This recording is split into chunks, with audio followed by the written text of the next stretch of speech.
Hey guys, Danner here. Gonna go ahead and walk through the second lesson of Unit 4, the second and last lesson of Unit 4. Like I said, this is gonna be a very short, condensed unit. So we're just gonna get rolling. I'm gonna keep this as short as possible because it's very similar to the first lesson. So again, just as a reminder, the unit compelling question or the unit summative question, what you're gonna be answering at the end of the unit, does development mean progress? And once again, if you weren't in class or don't really understand the difference, make sure to go back and check out like our Jamboard or Padlet or whatever we did in the class. I did it differently depending on which class period. So click on those links and look at those conversations that talk about the difference between development and progress. But essentially, we're asking is, as the country grew and expanded westward, did it get better? Is pretty much what we're asking, and that's going to be up to you to form that opinion, develop that argument, and defend it with evidence. And we're going to do that at the end of the unit. So the first question we did was we looked at how and why did the United States build a transcontinental railroad? And we looked at kind of how that was built and the people that built it and what impact it had on those people and on the land. And today we're going to look at the indigenous, the Indian population that was living in and along the routes where that transcontinental railroad was being built. So the question for today is, how did the U.S. government begin to exploit, or really, I'll even take that, like take advantage of, kind of like mistreat. So how did the U.S. government begin to exploit the indigenous peoples in the 19th century? So we're really going to look at the population of people who were already living on that land and what the U.S. government did to them as they were building this railroad. And one thing I want to point out, and this is very important because it's something that I'm going to correct next semester, but this is a unit that's going to focus on the indigenous population as kind of like the noble victim.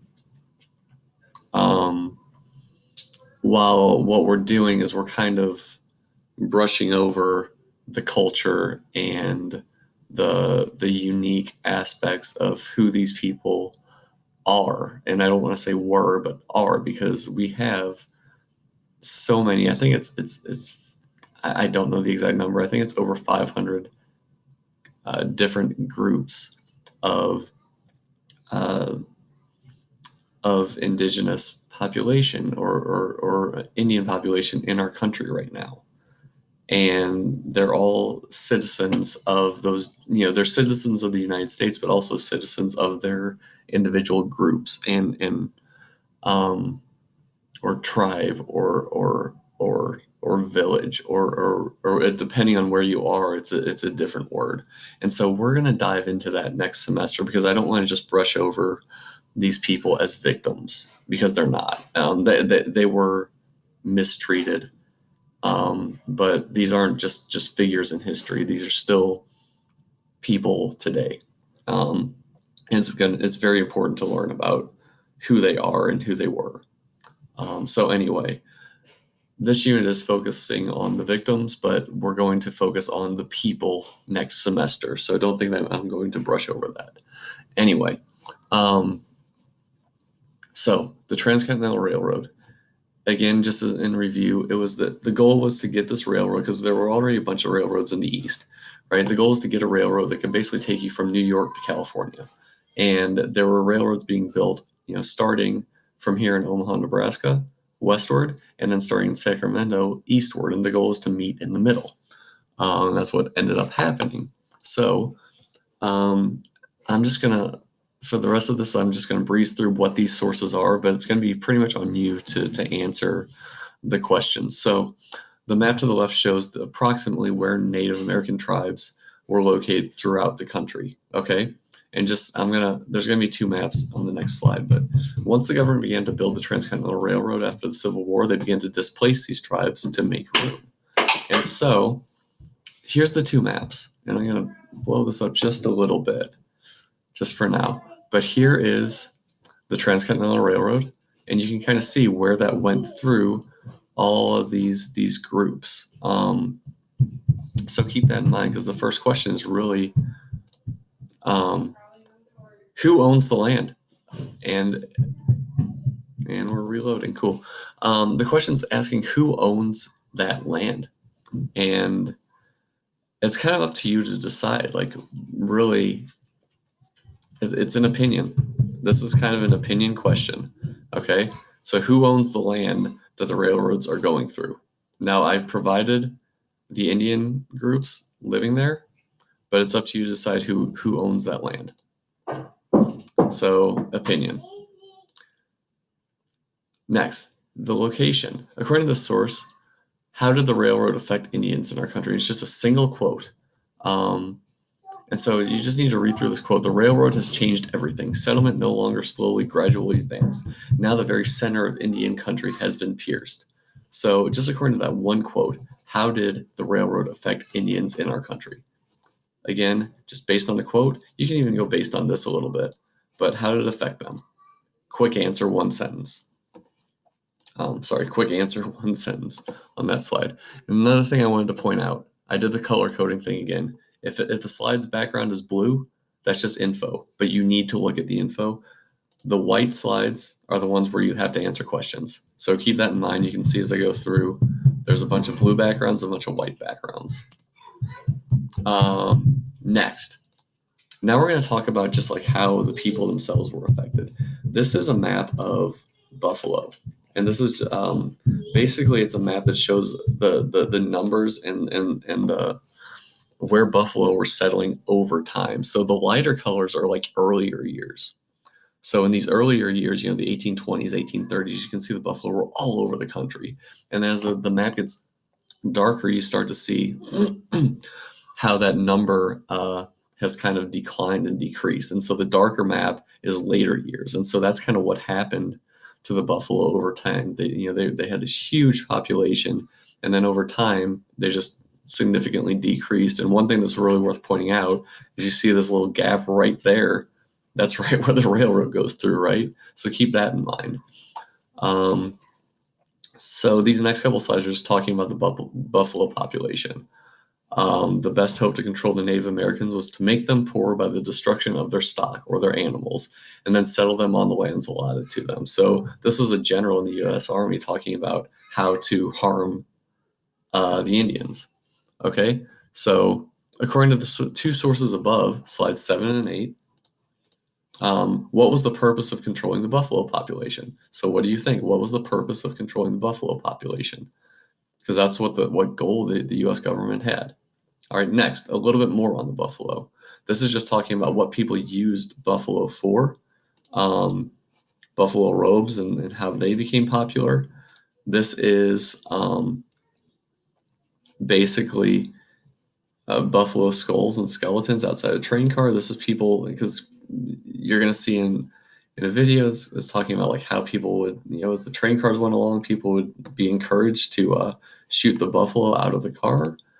Here's a short video. It's like 2 minutes. And so according to this video and these two sources above, tell me, why did white invaders kill more buffalo than they needed? Because what they would do is they would just kill buffalo at random and just leave the dead bodies. They'd take the hides, they take the fur, and leave everything else. Why did they kill more buffalo than they needed? So according to this video, it's like 2 minutes. And according to this, 10, 11, 12, this is just a big pile of buffalo skulls, a huge pile of buffalo skulls, to show just like how many buffalo these white invaders would kill. So why did white invaders kill more buffalo than they needed? Next, this is talking about treaties that the U.S. government made with the Indians. Treaties, just agreements about the land. And two quotes. Only 7 years ago, we made a treaty by which we were assured that the buffalo country should be left to us forever. Now, they threaten to take that away from us. They threaten to take away the land from us. My brothers, shall we submit, or shall we say to them, first kill me before you take possession of my land? That's Sitting Bull talking about just like, how he feels about their land and what the U.S. government is doing about, taking their land.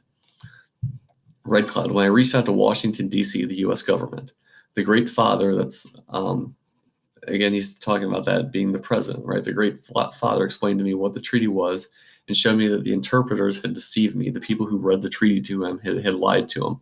All I want is right and justice. So, what wrong did the U.S. government do according to the two sources above? Again, your opinion just based on those two sources. Now, finally, this next set of items is about this idea of killing a culture, or this quote, and it's right here: "Kill the Indian, save the man." And this is what the government did once they went into Indian country and displaced them. The goal was, like they said, kill the Indian, save the man. And so right here, I'll read this quote because it's pretty powerful. It's from this much longer speech that's linked here.